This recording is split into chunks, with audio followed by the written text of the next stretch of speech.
স্বাগত জানাচ্ছি প্রবাসী বাংলাদেশে। বিশ্বের বিভিন্ন প্রান্তে থাকা প্রবাসীদের খবরাখবর নিয়ে এই আয়োজনে আপনাদের সাথে আছি আমি দেবাশিস রঞ্জন সরকার।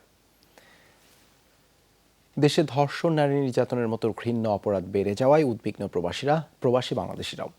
ধর্ষণের সর্বোচ্চ সাজা মৃত্যুদণ্ড করার সিদ্ধান্তকে স্বাগত জানিয়ে তারা বলছেন, শাস্তি নিশ্চিত করা গেলে কমে আসবে নারী নিপীড়ন, নির্যাতন।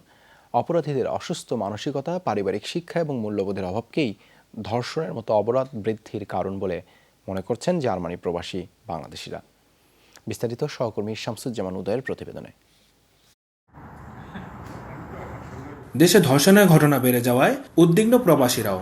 ধর্ষকদের সর্বোচ্চ শাস্তি নিশ্চিতের দাবিতে বিক্ষোভ সমাবেশও করেছেন জার্মান প্রবাসী বাংলাদেশিরা। বার্লিনে দূতাবাসের সামনে আয়োজিত এই সমাবেশে প্রবাসীরা বলেন, দীর্ঘমেয়াদী বিচার প্রক্রিয়ার কারণে দেশে নারী ও শিশুদের প্রতি নির্যাতনের ঘটনা বাড়ছে, ঘটছে ধর্ষণের মতো অপরাধ। আমরা বাংলাদেশের এই নির্যাতন, এই বৈষম্যের বিরুদ্ধে দাঁড়িয়েছি।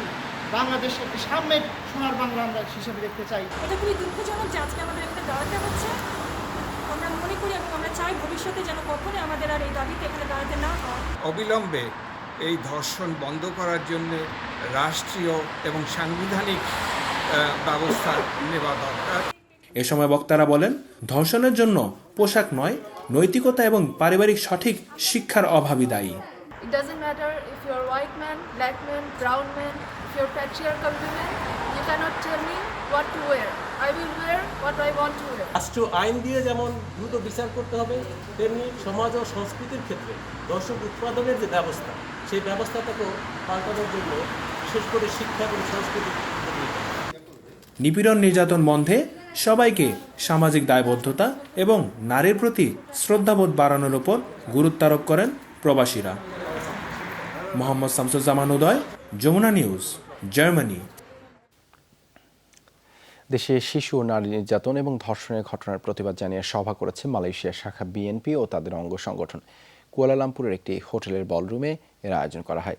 এতে মালয়েশিয়া বিএনপির সিনিয়র সহসভাপতি মাহবুব আলম শাহ এবং সাধারণ সম্পাদক মোশাররফ হোসেনের সঞ্চালনায় উপস্থিত ছিলেন সেলিম ভুঁইয়া, ওয়ালিউল্লাহ জাহিদ, এস.এম. জাহাঙ্গীর, কাজী সালাউদ্দিন সহ অনেকে। সভায় বক্তারা সরকারের নানা সমালোচনা করে বলেন, দলীয় ছত্রছায়ায় ধর্ষণের মতো অপকর্ম চলছে। জনগণের নিরাপত্তা দিতে ব্যর্থতার দায়ে সরকারের পদত্যাগের দাবিও জানান তারা।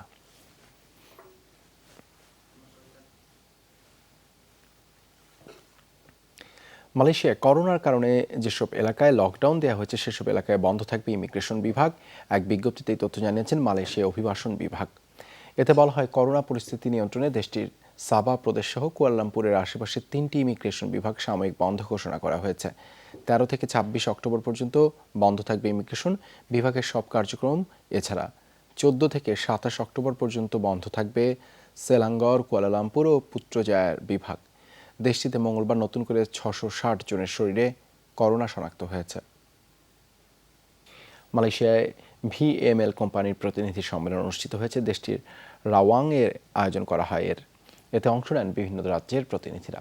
কোম্পানির প্রধান নির্বাহী ডক্টর রমিজি বলেন, আরকেজেপিএস এর অধীনে মাসিক আয় কমপক্ষে 5,000 রিঙ্গিতেরও বেশি হতে পারে।